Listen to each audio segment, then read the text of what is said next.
দেখলেন তো, বলেছিলাম না আপনাকে, এই ঘোড়া নিয়ে কি আর রেস জেতা যায়?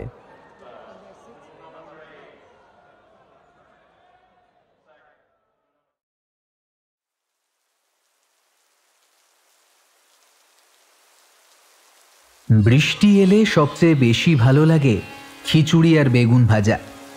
তাই আজ সকাল থেকে যখন ঝিরঝিরে বৃষ্টি নিয়ে আকাশ কালো করে এলো, তখন ব্যোমকেশ তার কাজের টেবিলের ওপর দুটো হাত রেখে ঘোষণার ভঙ্গিতে বলল, অজিত, তোমার বউঠানকে বলে দাও আজ দুপুরে মুগের ডালের খিচুড়ি আর গোল গোল করে লাল লাল করে বেগুন ভাজা বরাদ্দ হোক বন্দীদের জন্য।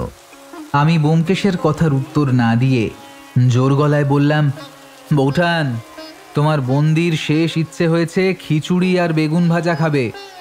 ব্যোমকেশ নিঃশব্দে সামান্য হাসল, তারপর বলল, এই বৃষ্টি এলে কিন্তু বেশ অন্যরকম হয়ে যায় সবকিছু। তুমি যে আরো ভালো বুঝবে, তুমি যে কলম চালাও। দেখো, যারা কলম চালায় তারা যে সবার থেকে এই সাধারণ ব্যাপারগুলো ভালো বুঝবে এ ধারণা কিন্তু ভুল। আর একটা আছে, তবে তা অন্য জায়গায়। তা কি ফারাক বলো শুনি।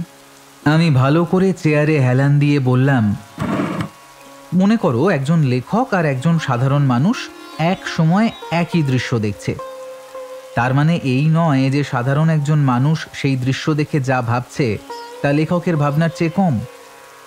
আসল সমস্যাটা হলো লেখক অতি সাধারণ ব্যাপারকে এত রঞ্জিত করে সুন্দর করে বলতে বা লিখতে পারবেন, তা সাধারণ মানুষ হয়তো পারবে না, অথচ সে হয়তো ভেবেছে আরো বেশি কিছু। বেশ বলেছ, কিন্তু তোমার তো দার্শনিক হবার কথা ছিল হে অজিত। আচ্ছা, এবার বলো তো এই ফারাকের জন্য দায়ী কি? এই রে, এটা তো ভেবে দেখিনি। মনে হয় একজন লেখক আর একজন সাধারণ মানুষ, তাই। অনেকটা তাই, তবে আসল কারণটা হলো অভ্যেস। যেমন ধরো, এই যে রান্নাঘরে তোমার বউঠান রান্নার সময় জানেন কোথায় নুন আছে কোথায় লঙ্কা আছে, আমরা রান্নাঘরে গেলে তা খুঁজেই মরব শুধু। তেমনি লেখক লেখার সময় শব্দ কিংবা কথা খুঁজে পাবে খুব সহজেই, কারণ তার অভ্যেস তাই। আর সাধারণ মানুষ মনে মনে ভাবলেও হাতড়ে বেড়াবে এদিক ওদিক। মানুষের মনের কত ফারাক, তাই না ব্যোমকেশ?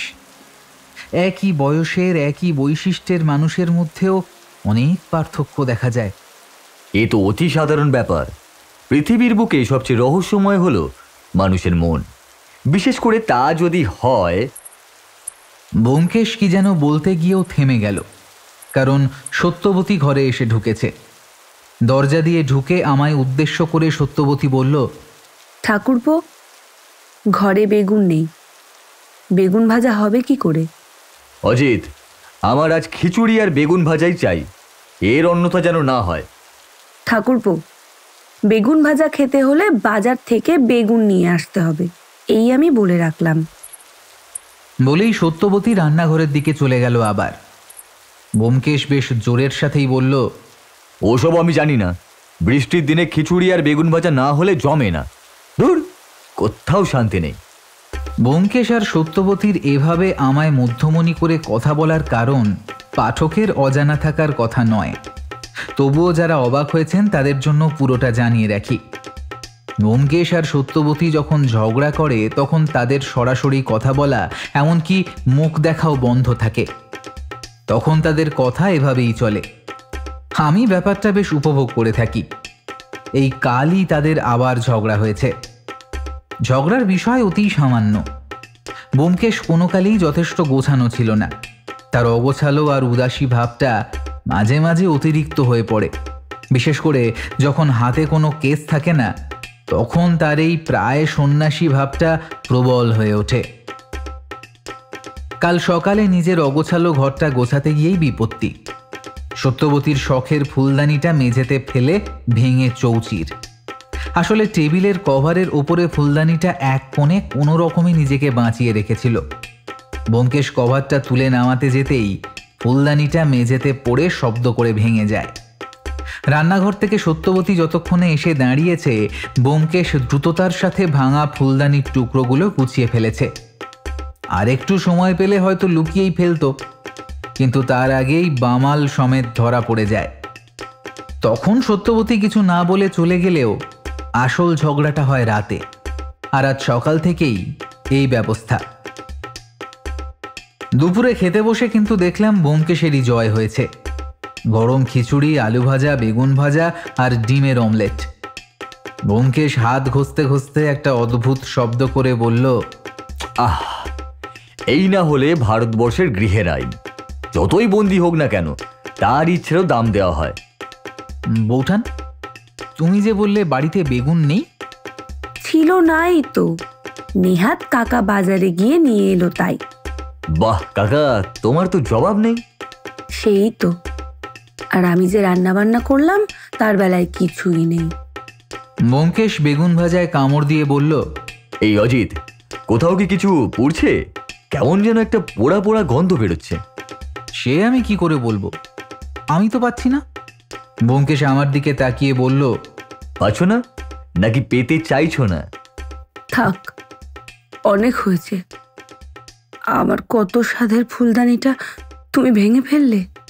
ইচ্ছে করে কি আর ভেঙেছি? নেহাত চোখে পড়েনি তাই। এর চেয়ে ঢের ভালো ফুলদানি আমি তোমায় এনে দেবো। ঠিক তো? ঠিক ঠিক ঠিক। এরপর দুপুরের খাওয়াটা আমাদের বেশ ভালোই জমলো। শুধু জমলো বললে ভুল হবে, সত্যবতীর হাতের রান্নার গুণেই হোক কিংবা খিদের জন্যই হোক, খেয়ে যখন উঠলাম বুঝলাম বাড়াবাড়ি রকমের খাওয়া হয়ে গেছে। দুপুরের ভাত ঘুমটা একটু বেশি হয়ে গিয়েছিল। যখন উঠলাম তখন প্রায় সন্ধে। ব্যোমকেশের ঘরে গিয়ে দেখি সেই ভাঙা ফুলদানির টুকরোগুলো নিয়ে সে গদের আঠা দিয়ে জুড়তে বসেছে। এইসব সময় ব্যোমকেশকে দেখে অদ্ভুত লাগে আমার। এই মনে হয় তার চেয়ে অলস, উদাস আর অগোছালো মানুষ একটাও নেই। আবার তারপরেই সে এমন কিছু করে বসে যে তার ধৈর্য আর কাজ দেখে অবাক হয়ে যেতে হয়। ফুলদানিটার প্রায় অর্ধেকের বেশি জোড়া হয়ে গেছে এর মধ্যে। আমি বসতে বসতে বললাম, তা এটা নিয়ে কতক্ষণ পড়ে আছো? ব্যোমকেশ আমার দিকে না তাকিয়েই বলল, তুমি যখন নাক ডাকিয়ে ঘুমোতে গেলে তখন থেকেই। এই বাজে কথা বলো না, আমি মোটেই নাক ডাকি না। যে নাক ডাকে সে কি কখনো বোঝে যে সে নাক ডাকছে? বোঝে বাকিরা, যারা না ঘুমিয়ে জেগে থেকে শুনতে পায়। কিন্তু আমি যে নাক ডাকি তা তো আগে আমায় বলনি। আগে বলার প্রয়োজন হয়নি তাই। এর মাঝেই সত্যবতী চা নিয়ে এলো এক কাপ। আমায় দেখে বলল, ও ঠাকুরপো, তুমি উঠে পড়েছো? কাকা, আরেক কাপ চা দিয়ে যাও তো। এই বৌঠান, একটা সত্যি কথা বলো তো, আমি কি নাক ডাকি? সত্যবতী অবাক হয়ে বলল, নিশ্চয়ই ও বলেছে। যত সব বাজে কথা। নাক তো ও ডাকে, সারা রাত ধরে নাক ডাকে। বাবা, সে কি ডাক, যেন মেঘ ডাকছে। এটা খুব সহজ মিথ্যে কথা হয়ে গেল না? আমি যদি নাক ডাকতাম তাহলে কি তুমি আমায় তোমার পাশে শুতে দিতে? সেই সৌভাগ্য কি তাহলে আমার হতো? ব্যোমকেশ অতি সাধারণভাবে কথা বললেও সত্যবতী লজ্জা পেল, তাই তাড়াতাড়ি বেরিয়ে চলে গেল। আমি আবার এই বিষয় নিয়ে কিছু বলতে যাব, তার আগেই পুঁটিরাম চা নিয়ে এসে বলল, দাদাবাবু, একজন এসেছেন, তোমার সাথে দেখা করতে চাইছেন। ব্যোমকেশ ফুলদানিটার শেষ টুকরোটা সাবধানে লাগিয়ে সেটা টেবিলের ওপর রেখে একটা কাগজে হাতের আঠা মুছতে মুছতে বলল, পাঠিয়ে দাও। আমি চায়ের কাপ মুখে তুলেছি, ঠিক এমন সময় ঘরে এসে যিনি ঢুকলেন তাকে দেখে সিনেমার সেই কাউবয়ের কথা মনে পড়ে যায়। সিনেমার পর্দায় দেখা ঘোড়ার পিঠে বসা খাঁকি পোশাক আর হ্যাট পরিহিত যে মানুষ দেখা যায়, তার সাথে এনার পার্থক্য শুধু এই যে ইনি হেঁটে এসে ঘরে ঢুকলেন। ঘরে এসে নিজের মাথার হ্যাটই বলছি, না হলে আবার কখন হ্যাট টুপি বলে ফেলবো, খুলে বেশ অভ্যস্ত কায়দায় বগলের মাঝে চেপে ধরে হাত জোর করে নমস্কার করলেন। আমি এই ফাঁকে তাকে আপাদমস্তক দেখে নিলাম। আগেই বলেছি, পরনে খাঁকি পোশাক, একই রঙের জামা আর প্যান্ট, পায়ে হয়তো গামবুট বা ওই জাতীয় কিছু একটা ছিল, এখন তার বদলে খালি পা। তবে মুখের রঙের সাথে পায়ের রঙের ফারাক এতটাই যে স্পষ্ট বোঝা যায় বেশিরভাগ সময় তার পায়ের পাতা ঢাকা থাকে। মুখে সুন্দর করে কামানো দাড়ি, তবে বেশ বড় লম্বা গোঁফ। মাথার কালো চুল লম্বা হয়ে কাঁধের কাছে পড়েছে। লম্বা প্রশস্ত কপাল, বেশ তীক্ষ্ণ তবে একটু কোটরে বসা চোখ। মুখের রং সামান্য ময়লা হলেও বোঝাই যাচ্ছে তা রোদে পুড়ে পুড়ে হয়েছে। ভদ্রলোক হাত জোড় করে বললেন, নমস্কার, যদি ভুল না করি আপনি ব্যোমকেশ বক্সী, মানে ওই ডিটেকটিভ ব্যোমকেশ বক্সী। ব্যোমকেশ প্রতি নমস্কার করে বলল, বসুন। হ্যাঁ, আমিই ব্যোমকেশ বক্সী, তবে ডিটেকটিভ কিংবা গোয়েন্দা নই, আমি সত্যান্বেষী। ও আচ্ছা আচ্ছা, আসলে আপনার কাছে এই অসময়ে আসার একটা কারণ রয়েছে। দেখি তো আপনি বলতে পারেন কিনা সেই কারণ। বলে একটু হাসি মুখে তাকিয়ে রইলেন ব্যোমকেশের দিকে। ব্যোমকেশ নিজের চেয়ারে বসেছিল, এবার হাত দুটো পিছনে রেখে বলল, মনে হচ্ছে আপনি একজন ঘোড়সওয়ার কিংবা জকি, ওই যারা ঘোড়ার পিঠে বসে বা রেসের মাঠের ঘোড়ায় যারা থাকে আর কি। সেটা তো আমার পোশাক দেখেই বোঝা যাচ্ছে। হ্যাঁ, যাচ্ছে। সবকিছুই যে চোখে দেখেই বলা যায় বিক্রমবাবু। এবার যেন তিনি অবাক হলেন। তারপর কিছু বলতে যাবার আগেই ব্যোমকেশ বলে উঠল, আপনার জামার পকেটের কাছে আপনার নাম লেখা রয়েছে। আর আমার সমস্যার ব্যাপারটা? ঘোড়া নিয়ে কোনো সমস্যায় পড়েছেন, তাই বাড়ি না ফিরে সোজা আমার এখানেই চলে এসেছেন। অবাক হবার পালাটা আরো বাড়ল ভদ্রলোকের, তাই বললেন, সোজা আপনার কাছেই এসেছি, কিন্তু কিভাবে ধরলেন? জামার কলারের কাছে ঘামে ভিজে দাগ হয়ে আছে। আপনি যদি বাড়ি ফিরতেন তাহলে নিশ্চয়ই অন্য জামা পরে আসতেন। আপনার লক্ষ্য করার ক্ষমতা কিন্তু বেশ ভালো। হ্যাঁ, আমি একেবারে মাঠ থেকেই আসছি। আসলে একটা অদ্ভুত সমস্যায় পড়েছি, তার জন্যই আপনার কাছে আসা। সব শুনবো আপনার কথা, তার আগে আমার একটা প্রশ্ন আছে। হ্যাঁ বলুন। আপনি কি কাদা কিংবা জলের মধ্যে দিয়ে হেঁটেছেন? আজ বৃষ্টি হয়ে একটু সমস্যায় ফেলে দিয়েছে, সেসব গুছিয়ে আসতে হয়েছে। তবে কেন বলুন তো? এমনি কিছু নয়, আপনি বলুন আপনার কি বলার আছে। বিক্রমবাবুর জন্য চা এসে গিয়েছিল, সেটা তুলে নিয়ে এক চুমুক দিয়ে তিনি বললেন, শুরুটা ঠিক কোথা থেকে করব বুঝতে পারছি না। তবে শুনুন, আমার নাম বিক্রম জয়সওয়াল। আমার আসল বাড়ি এখানে নয়, উত্তরপ্রদেশের কাছে। প্রায় 20 বছর হলো আমি এখানে আছি। আমার কাজ হলো যাকে বলে ওই জকি, ঘোড়া চালানো, ঘোড়াকে ট্রেনিং দেওয়া, এই আমার কাজ। কলকাতার রেসের মাঠে আমি প্রায় 5 বছর ধরে ঘোড়া চালাচ্ছি। বললে বেশি বলা হবে না যে সপ্তাহে একবার যে ঘোড়ার রেস হয় তাতে আমার ঘোড়া লক্ষ্মী বেশিরভাগই জেতে। আসলে ওরকম একটা তেজি ঘোড়া এই শহরে আর কারোর কাছে আছে বলে আমার মনে হয় না। হ্যাঁ, মাঝে মাঝে যে হারিনি তা বলবো না, তবে তা আমার ভুলে কিংবা লক্ষ্মীর অন্যমনস্ক হয়ে যাওয়ার জন্যই। আমি কিন্তু ঘোড়ার রেসে জেতা পয়সা পুরোটা একা নিই না। আমার আস্তাবলের অন্য ঘোড়া আর কাজের জন্য যারা সাহায্য করে তাদের পেছনে খরচা করতেই চলে যায় সবটা। তাছাড়া একটা অনাথ আশ্রমের জন্য মাসে মাসে কিছু টাকাও দিয়ে থাকি। ব্যোমকেশ বাবু, পয়সা হলো বালির মতো, এই আজ আমার হাতে তো কাল আমার হাত গলে গিয়ে বসবে আপনার হাতে, তারপর আবার আপনার হাত গলে অন্য কারোর হাতে। তাই যা আয় হয় তার কিছুটা দেশের বাড়ি পাঠিয়ে দিয়ে বাকি সব খরচ করে ফেলি এদিক ওদিক। এই সময় ব্যোমকেশ একবার থামালো ভদ্রলোককে, বলল, আপনার ঘোড়ার নাম বলছেন লক্ষ্মী, ওই একটা ঘোড়া নিয়ে কি আপনি রেসের মাঠে নামেন? অন্য ঘোড়া নেন না কেন? লক্ষ্মীর মতো তেজি ঘোড়া আমার অস্তাবলে আর একটাও নেই। তাছাড়া লক্ষ্মী আমার কথা বোঝে, আমি ওর সাথে কথা বলি, গায়ে হাত বুলিয়ে দিই, সেও মাথা নেড়ে আদর খায়, আমার কথার উত্তর দেয়। সোজা কথা, লক্ষ্মীকে না নিয়ে আমি রেসের কথা ভাবতেই পারি না। আচ্ছা বেশ, তারপর বলুন। হ্যাঁ, তো বেশ কয়েক সপ্তাহ ধরে এই লক্ষ্মী এক অদ্ভুত আচরণ করছে। রেসের মাঠে যাওয়ার আগে পর্যন্ত বোঝার কিছুই নেই, বেশ ভালো, সব স্বাভাবিক, রেসেও কোনো গন্ডগোল নেই। কিন্তু সমস্যা হচ্ছে রেসের শেষের সময়, ফিনিশ লাইনের একদম কাছে পৌঁছে কেমন অদ্ভুত আচরণ করতে শুরু করেছে। যখন লাইন আর কয়েক হাত দূরে হঠাৎ হয়তো সে থেমে যায়, নাহলে এদিক ওদিক দেখতে থাকে, যেন লাইনটা হারিয়ে ফেলেছে। এদিকে বাকি ঘোড়া সেই সুযোগে ফিনিশ লাইন পার করে জিতে যাচ্ছে। রেসের ব্যাপারে আপনি কতটা জানেন আমি ঠিক জানি না, তবে এইভাবে একটার পর একটা রেস হেরে যাওয়ায় অনেক পয়সা লোকসান হচ্ছে আমার। এমনটা হওয়ার কারণ হিসেবে আমি প্রথমে ভেবেছিলাম হয়তো লক্ষ্মীর শরীর খারাপ কিংবা কোনো শারীরিক সমস্যা হতে পারে।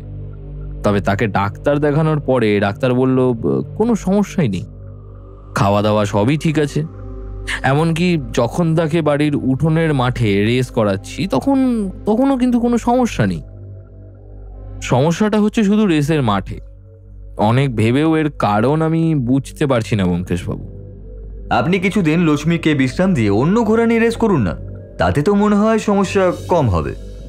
বিক্রমবাবু আবার হাসলেন সামান্য, তারপর বললেন, সমস্যা হয়তো কম হবে, কিন্তু রেসের ঘোড়ার ওপর পয়সা লাগানোর ব্যাপারটাই তো রেসের আসল উদ্দেশ্য। অন্য ঘোড়া নিয়ে মাঠে নামলে সেদিকটা নিয়ে একটু সমস্যা হবে। যে ঘোড়া বারবার জিতে আসছে তার বদলে অন্য ঘোড়া নিয়ে নামায় বিস্তর ঝামেলা পাকবে। কিন্তু তো আপনি এখন আমার কাছে কি চাইছেন যদি একটু খুলে বলেন? দেখুন, লুকোনোর কিছুই নেই ব্যোমকেশবাবু। আমি চাইছি আপনি একবার ব্যাপারটা দেখুন। কোনো শারীরিক সমস্যা নেই, মানে কিছুই নেই। রেসের মাঠ ছাড়া অন্য কোথাও কোনো পরিবর্তনও নেই, কিন্তু রেসে নেমে একদম শেষে এসেই এই বিপত্তি কেন বুঝতে পারি না। আচ্ছা, একটা ব্যাপার একটু ভেবে বলুন তো। আপনি যখন লক্ষ্মী ছাড়া অন্য ঘোড়া নিয়ে নামছেন তখন রেসের শেষে ওই অন্য মনস্ক ব্যাপারটা হচ্ছে কিনা? না, বেশ ভালোভাবেই রেস শেষ করেছে, কিন্তু ওদেরকে সেভাবে রেস জেতার মতো করে তৈরি করা যায়নি এখন। এবারে আপনি সাহায্য না করলে আমার সমস্যা আরো বাড়বে ব্যোমকেশবাবু। সবচেয়ে বেশি হলো পয়সার সমস্যা। বেশ, আমি ভেবে দেখবো ব্যাপারটা। আপনি আপনার বাড়ির ঠিকানা আর রেসের মাঠের ঠিকানাটা একটা কাগজে লিখে দিয়ে যান, আর আপনার টেলিফোন নাম্বারটাও লিখবেন, কেমন? বিক্রমবাবুর মুখটা হাসিতে ভরে উঠল। একটা কাগজে খসখস করে দুটো ঠিকানা লিখে দিয়ে তিনি উঠে দাঁড়িয়ে বললেন, আমার চিন্তা অনেকখানি কমিয়ে দিলেন আপনি। এবার সবই আপনার হাতে। আর একটা কথা, আপনার ঘোড়া মানে লক্ষ্মী কথা শুনতে পায় বললেন, মানে সে শব্দ খুব ভালোভাবে শোনে, তাই তো? হ্যাঁ, এমনকি অনেক দূর থেকেও আমি তাকে ডাকলে সে ঠিক শুনে আমার কাছে চলে আসে। আচ্ছা, আমি দেখছি। আর আপনার পরের রেস কবে? পরশু শনিবার। আপনি শনিবার লক্ষ্মীকে নিয়েই রেসে নামবেন, তারপর বাকিটা আমি দেখছি। অনেক ধন্যবাদ ব্যোমকেশবাবু। আমি এখন তাহলে চলি। আমার ব্যাপারটা একটু ভেবে দেখবেন কিন্তু। ও হ্যাঁ, বলেই যেন কিছু ভুলে গিয়েছিলেন এই মনে পড়ল তার। একটা সাদা খাম পকেট থেকে বার করে টেবিলের উপর রেখে বললেন, এতে কিছু অ্যাডভান্স রইল, বাকিটা। কথা শেষ না করে বিক্রমবাবু বেরিয়ে যাবার আগেই ব্যোমকেশ বেশ কায়দা করে খামটা তুলে তার পাশে রাখল। বিক্রমবাবু বেরিয়ে যেতেই ব্যোমকেশ বলল, কি বুঝলি অজিত? বড় অদ্ভুত কেস ব্যোমকেশ। একটা ঘোড়ার অমন অদ্ভুত আচরণ করার কারণ কি হতে পারে? যেখানে ডাক্তার বলছেন কোনো শারীরিক সমস্যা নেই, তাতে শুধুমাত্র রেসের মাঠে একদম শেষে এমন পরিবর্তন হবার কারণ কি? সেটাই তো অজিত। যদি ব্যাপারটা ভয়ের কারণেই হতো তাহলে তো রেসের মাঠে পা দিয়েই অস্বস্তিটা ধরতে পারতেন বিক্রমবাবু। কিন্তু এতদিন ধরে রেসের মাঠে যে ঘোড়া জিতে এসেছে তার মনে হঠাৎ করে ভয় ঢোকার কারণটাই বা কি হতে পারে? আমার কিন্তু একটা ব্যাপার মনে হচ্ছে, বুঝলে? বলে ফেলো। এরকম ঘোড়াকে ট্রেনিং দিতে হয়। বিক্রমবাবু বললেন তিনিই লক্ষ্মীকে ট্রেনিং দেন, তবে তার বাড়িতে এই কাজের জন্য আরও লোক আছে। এমন কিছু কি হতে পারে যে তাদের মধ্যেই কেউ কিছু করেছে? আগে কারণটা খুঁজে বার করতে হবে অজিত। যদি কেউ কিছু করেও থাকে তাহলে সে কি করেছে তা না জানা পর্যন্ত কিছুই বলা সম্ভব নয়। তাহলে কি করবে ভাবছো? এখন আর কিছুই করার নেই।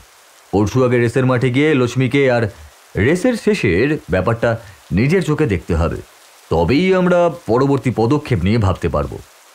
বিক্রমবাবুর বাড়িতে গিয়ে দেখলেই তো হয়। সে তো যেতেই হবে, তবে ধাপে ধাপে।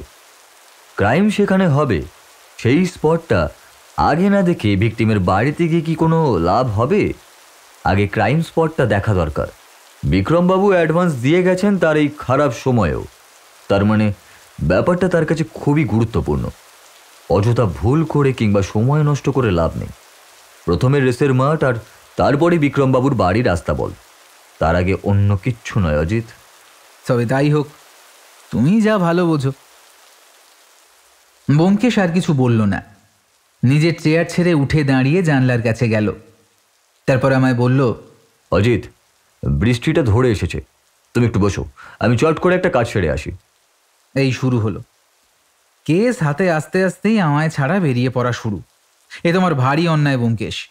কেস হাতে এসেছে সবে, কাজ তো শুরু করিনি, এখনই এত অধৈর্য হচ্ছ কেন? আমার একটা অন্য কাজ আছে, আমি আসছি এক্ষুনি। বলতে বলতে পাঞ্জাবিটা গায়ে চাপিয়ে বেরিয়ে যেতে যেতে বলল, ঘোড়ার রেসের কেস অজিত, ঘোড়ার ব্যাপারে একটু না জানলে এগোনো যাবে না। শুভ সন্ধ্যা। ব্যোমকেশ বেরিয়ে যেতেই আমি আর কি করব ভেবে ব্যোমকেশের ঘর থেকে বেরিয়ে আমার ঘরে এসে ঢুকলাম। তারপর খাতা আর কলম টেনে নিয়ে আগের কেসের ধারা বিবরণী লিখে রাখতে লাগলাম যতটা মনে পড়ে। এই ব্যাপারেও ব্যোমকেশের সাহায্য যে আমার বারবার লাগে সেই ব্যাপারে নিশ্চিত হয়ে গেলাম আমি। ব্যোমকেশ ফিরল অনেক রাত্রে। যখন সে এলো তখন আমি আর সত্যবতী তার ঘরে বসে গল্প করছি।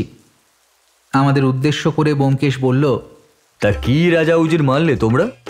সত্যবতী জোরের সাথেই বলল, তুমি কি একাই মারতে পারো তা? আমরা পারি না?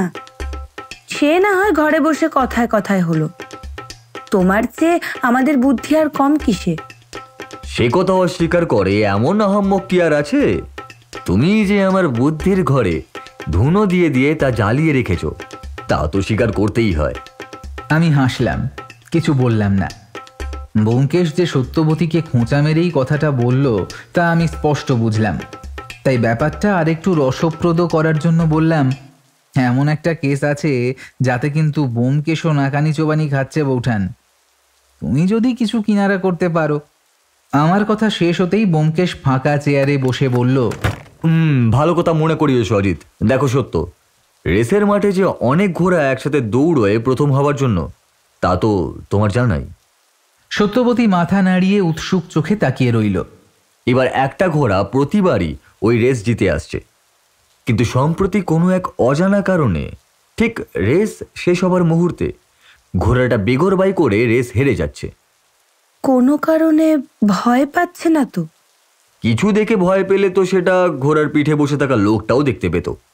আর রেস শেষ হবার মুহূর্তেই কেন ব্যাপারটা হবে, তার আগে বা অন্য সময়ও তো হওয়াটা স্বাভাবিক। সত্যবতী যেন গভীরভাবে ভাবছে এমন মুখ করে বসে রইল। তারপর বলল, আমার মাথায় তো কিছুই আসছে না। ব্যোমকেশ যেন অবাক হয়েছে সেভাবে বলল, এই রে, তুমিও বুঝতে পারছো না? তাহলে আমার বুদ্ধির গোড়ায় ধোঁয়া কে দেবে? এতক্ষণ পরে মনে হলো সত্যবতী বুঝতে পেরেছে তার সাথে ব্যোমকেশ মজা করছে। তাই সে চেয়ার ছেড়ে উঠে দাঁড়িয়ে বলল, তোমার বুদ্ধির গোড়ায় ধোয়া দেওয়ার চাইতেও ভারী কাজ আমার রয়েছে, চললাম আমি। বলেই রান্নাঘরের দিকে চলে গেল। ব্যোমকেশ হা হা করে হেসে উঠে পাঞ্জাবির পকেট থেকে ছোট্ট 3টে চটি বই বার করে রাখলো টেবিলের ওপর। আমি হাতে তুলে নিয়ে দেখলাম একটা বই বিভিন্ন প্রজাতির ঘোড়ার, একটা রেসের ব্যাপারে, আর একটা কিসের ওপর সেটা ঠিক বুঝলাম না। ওটায় নাম্বার, টাকার অঙ্ক আর নাম লেখা। এইসবের জন্য বেরিয়েছিলে? ব্যোমকেশ উত্তর না দিয়ে একটা বই তুলে নিয়ে পড়তে শুরু করলো। আমি বুঝলাম এই শুরু হলো মৌনব্রত। পরের দিনটা অতি সাধারণভাবেই কেটে গেল।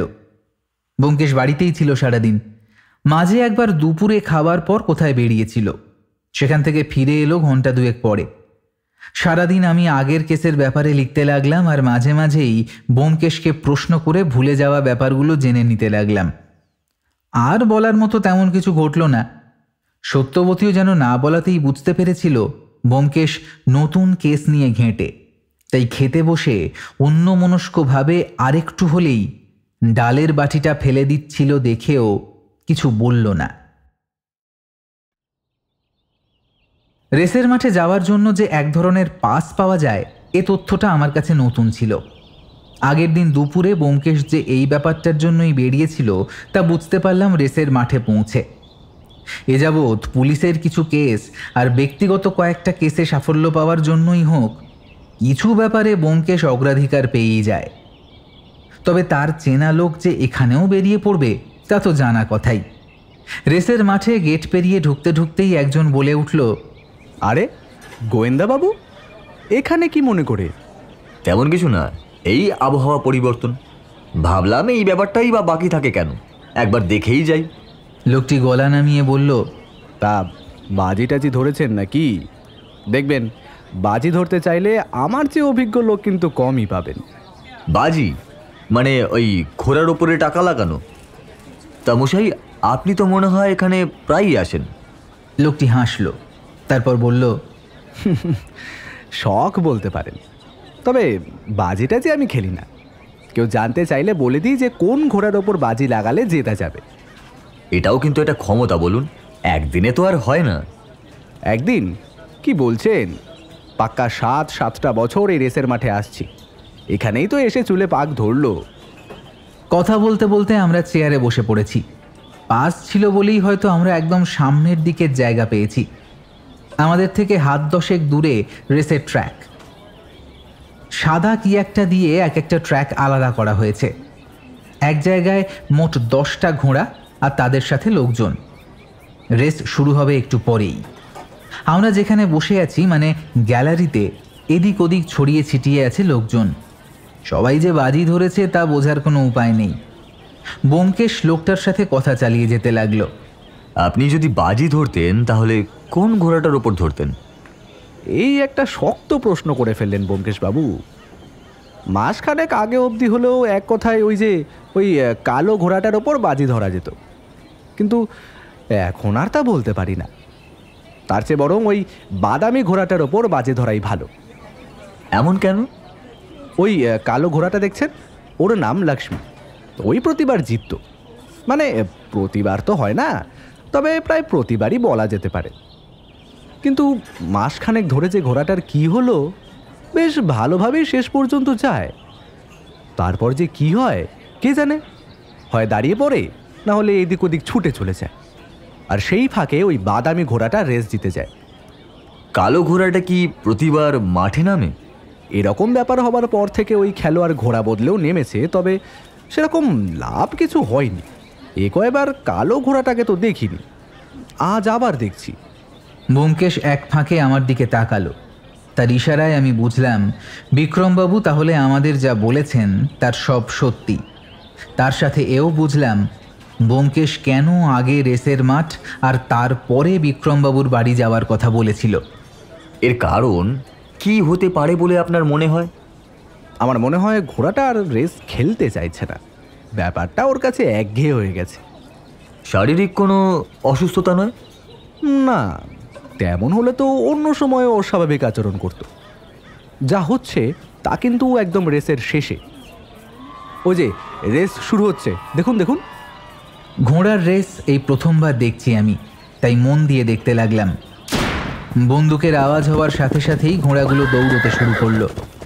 এতক্ষণ ব্যোমকেশ আর লোকটার কথা শুনেই আমি বুঝেছিলাম ওই কালো ঘোড়াটাই হলো লক্ষ্মী।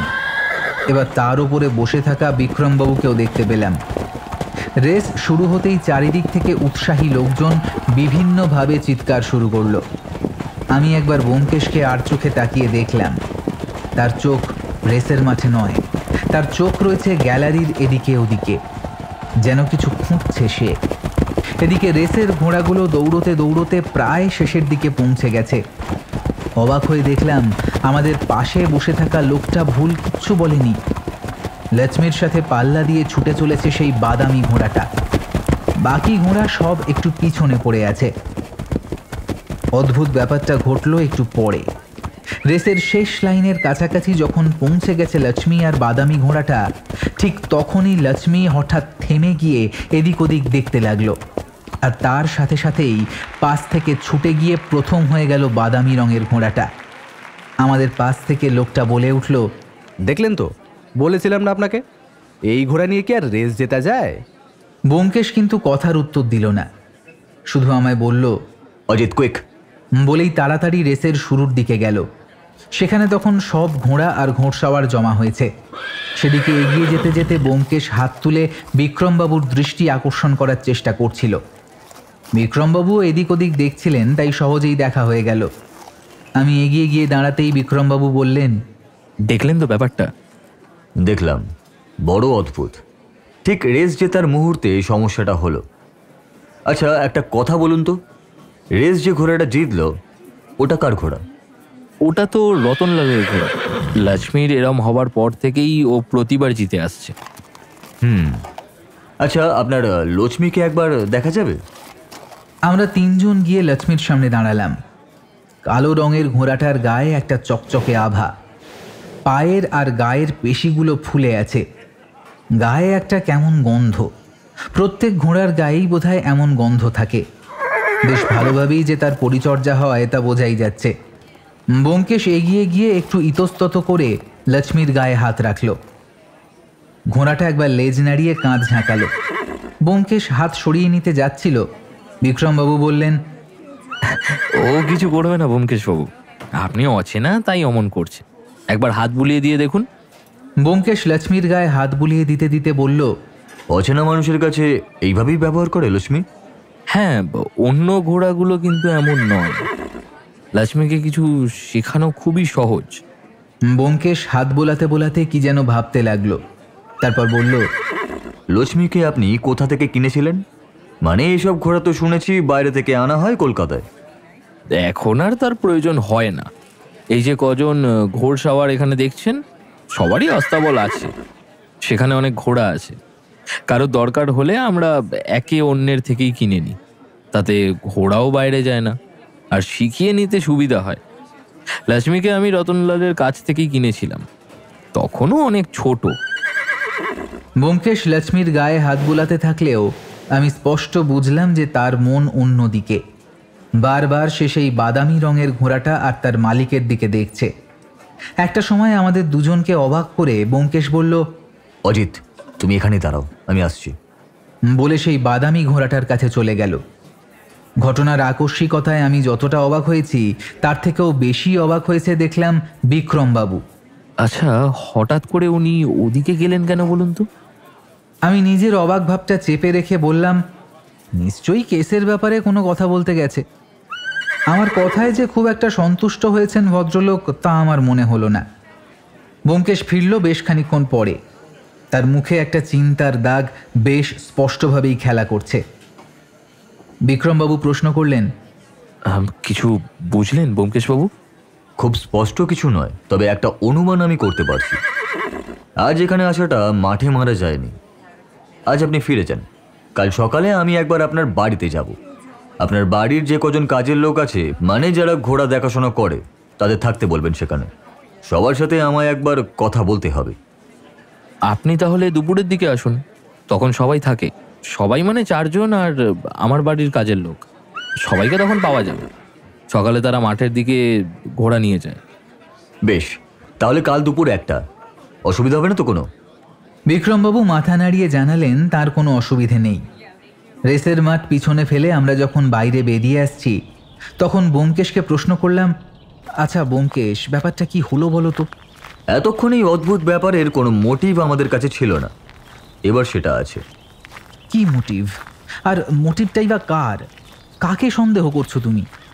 কাল আগে বিক্রমবাবুর বাড়িতে চলো, তারপর বুঝতে পারবে।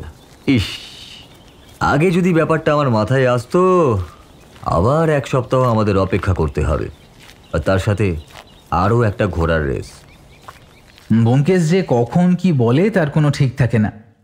না মানে ঠিক থাকে না বলাটা ভুল।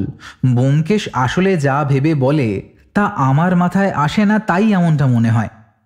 থাক, আর ভেবে লাভ নেই, কাল কি হয় দেখাই যাক না আগে। বিক্রমবাবুর বাড়িতে আমরা পৌঁছে গেলাম 1টার আগেই। আমি দেখেছি ব্যোমকেশ কেসের ব্যাপারে যাকে যখন সময় দেয় তার কিছুক্ষণ আগেই সেখানে গিয়ে পৌঁছয়। এ ব্যাপারে তাকে একবার জিজ্ঞাসা করায় সে বলেছিল, কেস শেষ না হওয়া পর্যন্ত আমাদের পক্ষে জানা সম্ভব নয় আসল দোষীকে। তাই নির্দিষ্ট সময়ে পৌঁছানো মানে তাকে সময় দিয়ে দেওয়া, নিজেকে আড়াল করার। সময়ের আগে পৌঁছে গেলে তাকে হয়তো কিছুটা সমস্যায় ফেলা যেতে পারে। আমরা যখন গেলাম তখন বিক্রমবাবু আস্তাবলের কাছে দাঁড়িয়ে ঘোড়ার তদারকি করছিলেন। মোট 4টে ঘোড়া আছে তার আস্তাবলে। লক্ষ্মীকে তো আগেই দেখেছি, বাকি 3টে ঘোড়ার 2টো সাদা আর একটা বাদামি আর কালোর মধ্যে। 4টে ঘোড়ার জন্য 4টে আলাদা আলাদা লোক রয়েছে, তার সাথে বিক্রমবাবুর বাড়ির কাজের লোক। আসুন ব্যোমকেশবাবু, আপনি তো বেশ পাঞ্চুয়াল, সময়ের আগেই চলে এসেছেন দেখছি। আমাদের এই কাজে সময়টা বেশ গুরুত্বপূর্ণ। সামান্য সময়ের এদিক ওদিক হলে কত কিছুই যে হাতছাড়া হয়ে যায় তা বলে বোঝাতে পারবো না। তা আপনার 4টে ঘোড়ার দেখাশোনা কি 4 জন করে? হ্যাঁ, এক একটা ঘোড়ার জন্য আলাদা করে ট্রেনার রেখেছি, যাতে সামান্য ভুলচুক না হয়। আসলে ওদের আমি নিজেদের ছেলেমেয়ের মতো করেই মানুষ করতে চাই। যতই হোক, ওরাই তো আমার রুটির যোগান দিচ্ছে। লক্ষ্মীর ট্রেনার তাহলে কে? লক্ষ্মী এখানে আসার পর থেকেই ওকে রামকিষণই ট্রেনিং করাচ্ছে, ওর হাতেই তৈরি। আমি শুধু রেসের মাঠে নিয়ে গিয়ে দৌড়ই। হ্যাঁ, মাঝে মাঝে ট্রেন করাতেও হয়, তবে বাকি সবই দেখে ওই রামকৃষ্ণ। তোমার নামই রামকিষণ? যাকে উদ্দেশ্য করে কথাটা বলা তার পরনে একটা খাকি প্যান্ট, গায়ে হাফহাতা জামা। লক্ষ্মীর সামনে বসে একটা বড় মাটির পাত্রে ঘাস আর কি একটা খাওয়াচ্ছে। পরে শুনেছি ওগুলোকে বলে দাবনা। হ্যাঁ স্যার। কতদিন ধরে আছো তুমি এখানে? কথা বলতে বলতে ব্যোমকেশ এগিয়ে গিয়ে হাত রাখল লক্ষ্মীর গায়ে। একবার হাত বুলিয়ে দিতেই লক্ষ্মী খাওয়া ছেড়ে একবার একটা ডাক ছেড়ে ব্যোমকেশের দিকে মুখটা তুলল। তারপর চোখ বুজে নিজের মুখটা এগিয়ে দিল। ব্যোমকেশ এবার মুখের লোমের ওপর হাত বোলাতে বোলাতে বলল, লক্ষ্মীকে বাড়ির বাইরে মানে মাঠে তুমিই বেড়াতে নিয়ে যাও তো? হ্যাঁ স্যার, ওর খাওয়া, বেড়ানো, ট্রেনিং এসব দেখাই তো আমার কাজ। রেসের মাঠে লক্ষ্মী অদ্ভুত ব্যবহার করছে, সেটা কি তুমি জানো? হ্যাঁ জানি তো, স্যার বলেছেন। তুমি তো ওকে ট্রেনিং করাও, তুমি জানো না এটা কেন হচ্ছে? না স্যার, অনেক সময় ঘোড়ার শরীর খারাপ থাকলে কিংবা ভয় পেলে এমনটা হয়ে থাকে। কিন্তু ডাক্তার লক্ষ্মীকে দেখে গেছে, আর এমনিতেও খুব সাহসী, ভয় পায় না। এমনটা কেন হচ্ছে বুঝতেই পারছি না। তোমার ট্রেনিংয়ে কোনো ঘাটতি থেকে যাচ্ছে না তো? তা হতেই পারে না, এমনিতেও যখন দৌড়োয় সব ঠিকই থাকে। রেসের মাঠেই সমস্যাটা হচ্ছে। প্রথম যেদিন এই ব্যাপারটা ঘটে তার আগে কি তুমি কিছু লক্ষ্য করেছিলে লক্ষ্মীর মধ্যে? না তো স্যার, সব তো ঠিকই ছিল। ভালো করে মনে করে দেখো, এ বাড়িতে কিংবা বাড়ির বাইরে এমন কিছু ঘটেছিল যা তোমার একটু অন্যরকম বলে মনে হয়েছে, অতি সামান্য কিছু হলেও? এবার যেন রামকিষণ একটু চিন্তা করল, তারপর বলল, একটা ব্যাপার আছে, তবে সেটা তেমন কিছু না ভেবে আমি আর কিছু বলিনি। ব্যোমকেশের মুখটা উজ্জ্বল হলো যেন। আমি স্পষ্ট বুঝতে পারলাম রামকিষণ এমন কিছু বলতে চলেছে যা ব্যোমকেশ আগেই অনুমান করে এসেছে। মাস দুয়েক আগের কথা, আমি যেখানে লক্ষ্মীকে নিয়ে বেড়াতে যেতাম সেই মাঠে একটা ছেলে বসে থাকতো, রোজ আমাদের দেখতো। একদিন এগিয়ে এসে আমার সাথে আলাপ করলো, বলল ওর বাড়িতেও নাকি লক্ষ্মীর মতো একটা ঘোড়া ছিল, সে মারা গেছে। কত দুঃখ করলো। আমায় বলল সে একবার লক্ষ্মীকে আদর করতে চায়। আমি ভাবলাম লক্ষ্মী তো কাউকে ভয় পায় না, তা করুক না। অনেকক্ষণ আদর করলো। আমি ভাবলাম আহারে, নিজের ঘোড়াটা মারা গেছে, এখন অন্য ঘোড়াকে আদর করে মনের কষ্ট কমাচ্ছে। তা সে মাঝে মাঝে আসতো লক্ষ্মীকে ঘোরাতে, শীষ দিয়ে ডাকতো লক্ষ্মীকে। এটা তেমন কিছু না ভেবে আমি আর কিছু বলিনি। ব্যোমকেশ যেন এটা শোনার অপেক্ষাতেই ছিল। তাকে দেখলে তুমি কি চিনতে পারবে? হ্যাঁ হ্যাঁ, খুব ভালো করি। কিন্তু কেন স্যার? ব্যোমকেশ অন্যমনস্কভাবে বলে উঠল, কারণ একমাত্র তুমিই তাকে চেনো, আর এই পুরো ব্যাপারটার সাক্ষী তুমি। আরও গোটা একটা সপ্তাহ কেটে গেল। এর মাঝে কেসটা নিয়ে যে ব্যোমকেশ রীতিমতো উঠে পড়ে লেগেছে তা নিয়ে কোনো সন্দেহ নেই। অথচ খুলে সে আমায় কিছুই বলছে না। রামকিষণের কাছ থেকে সেই যে ছেলেটির ব্যাপারে খবর পেয়েছিল তা নিয়েই যে সে খোঁজ চালাচ্ছে তা আমি জানি। কিন্তু বিক্রমবাবুর ঘোড়ার অদ্ভুত আচরণের ব্যাপার বাদ দিয়ে যখন ব্যোমকেশ এমন একটা অজানা ছেলের পিছনে লেগেছে, তখন বড় অদ্ভুত লাগলো আমার। গোটা একটা সপ্তাহ যখন বেরিয়ে যায় আর আমি কিছু জানতে চাইলেই ব্যোমকেশ বলে, অপেক্ষা করো অজিত, অপেক্ষা করো, সময় হলেই সব জানতে পারবে। আমি একদিন অধৈর্য হয়ে বলেই ফেললাম, এই তুমি কি করতে চাইছো বলো তো? 1 সপ্তাহ অপেক্ষা করতে হবে কেন? তোমার যদি কারোর ওপর সন্দেহ থাকে তাহলে তা তুমি প্রকাশ করছো না কেন? একটা জিনিসের বড্ড অভাব অজিত, প্রমাণ। এমন কোনো প্রমাণ কি তোমার হাতে আছে যাতে রেসের মাঠে লক্ষ্মীর ওরকম অদ্ভুত আচরণের সাথে তার কোনো যোগাযোগ দেখানো সম্ভব হবে? কেস নিয়ে তো আমি পড়ে নেই, তুমি পড়ে আছো। তাহলে প্রমাণ জোগাড় করা তো তোমারই কাজ। সেটাই করছি অজিত, সঠিক সময়ের জন্য অপেক্ষা। তার আগে কিংবা পরে কিছু করতে গেলে ব্যাপারটা ভেস্তে যেতে পারে। 1 সপ্তাহ অপেক্ষা মানে কি পরের সপ্তাহের শনিবার রেসের মাঠে? এই তো বুদ্ধি খুলেছে তোমার। বুদ্ধি আমার খোলতাই আছে, শুধু তোমারই তা মনে হয় না। আহ অজিত, চড়ছ কেন? আমি কি তোমায় কখনো এই কথা বলেছি? তুমি সবই দেখো, সবই বোঝো, অথচ ঠিকভাবে দেখো না। তা যাই হোক, একটা খবর তোমায় জানাই অজিত। রতনলালকে মনে আছে? রতনলাল মানে ওই বাদামি রঙের ঘোড়ার মালিক? হ্যাঁ, যার কাছ থেকে বিক্রমবাবু লক্ষ্মীকে কিনেছিলেন। হ্যাঁ, তো তার আবার কি হলো? তিনি বিক্রমবাবুর কাছ থেকে লক্ষ্মীকে কিনতে চেয়েছেন। বলেছেন ছোটবেলায় লক্ষ্মী তো তার কাছেই ছিল, এখন তার মাথার কোনো গোলমাল হয়েছে হয়তো, তাই এরকম অদ্ভুত আচরণ করছে রেসের মাঠে। তাকে রতনলালের কাছে বেচে দিলে বেশ লাভও হবে বিক্রমবাবুর, আর লক্ষ্মীও কাছেই থাকবে। জেনে শুনে একটা পাগলা ঘোড়া তিনি কিনবেন? মানুষের মন বড় অদ্ভুত জিনিস অজিত, তার তল পাওয়া অসাধ্য। দেখতে দেখতে আমাদের রেসের মাঠে যাওয়ার দিন চলে এলো। আগের বারের মতোই আমরা গিয়ে বসলাম রেসের গ্যালারিতে। আসার পথে ব্যোমকেশ বলল, একটা কাজ করতে হবে অজিত, পারবে? তুমি বলেছো আর আমি করিনি, সেটা হয়েছে কখনো? তা হবে না আমি জানি, তার জন্যই তো তোমায় ভরসা করা। একবার সামনে তাকিয়ে দেখো তো, লোকটাকে চিনতে পারো নাকি? আমরা ততক্ষণে রেসের মাঠের কাছে চলে এসেছি।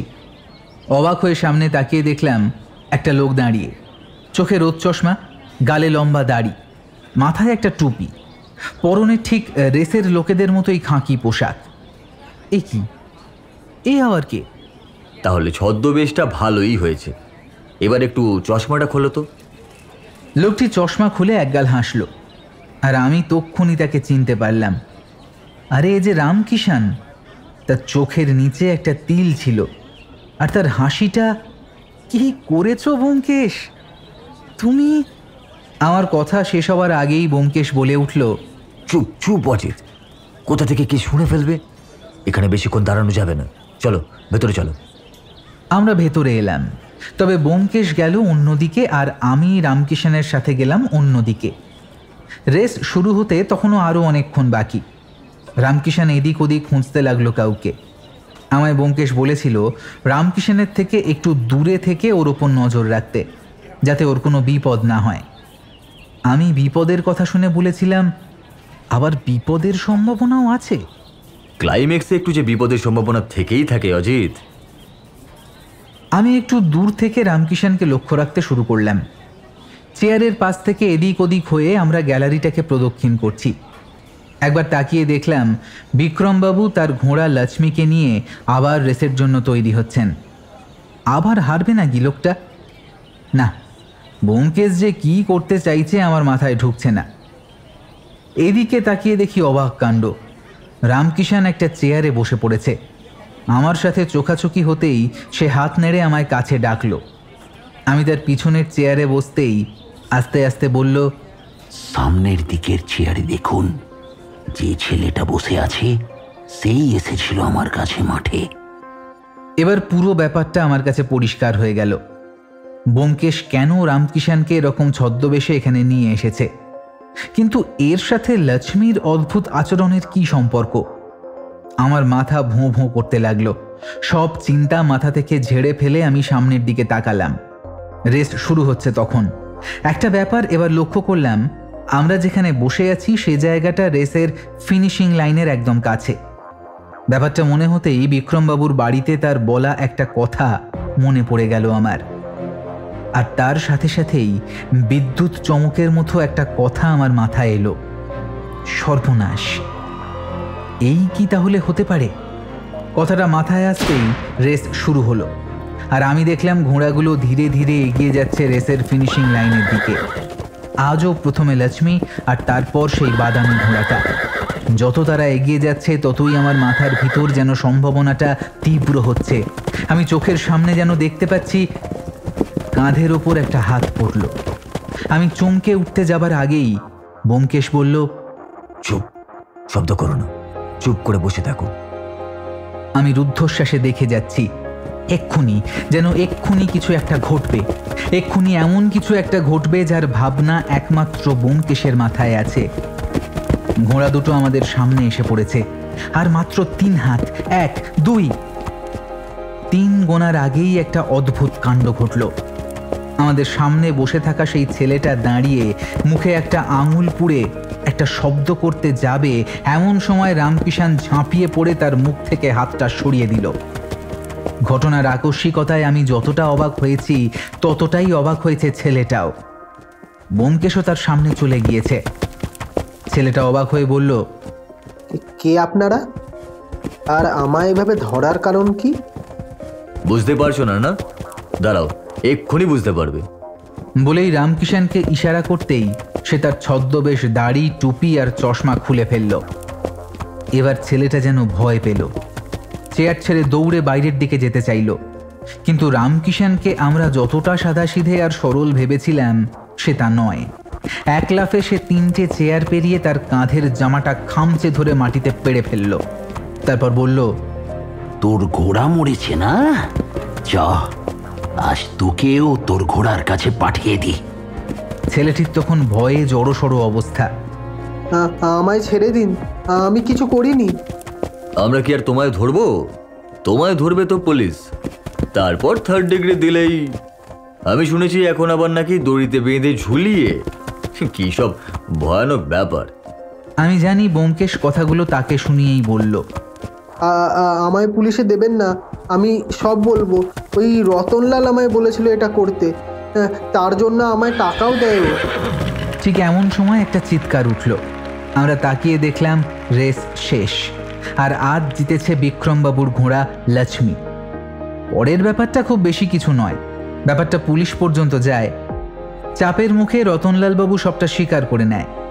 লক্ষ্মী যখন একতরফাভাবে সব রেস জিতে যাচ্ছিল তখনই পরিকল্পনা করেন তিনি।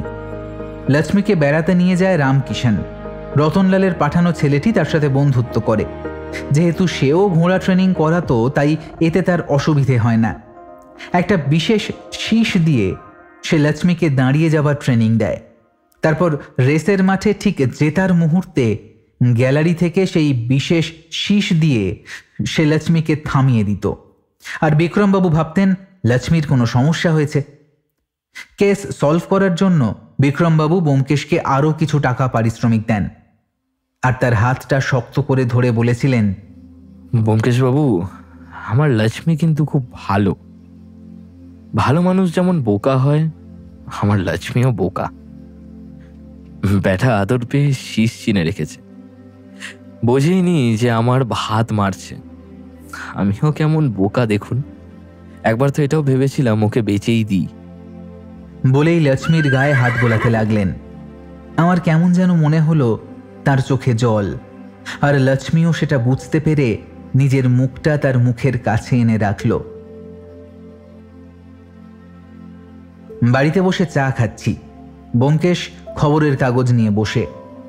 আমি বললাম, আচ্ছা ব্যোমকেশ, শীষের কথাটা তোমার কখন মনে হলো?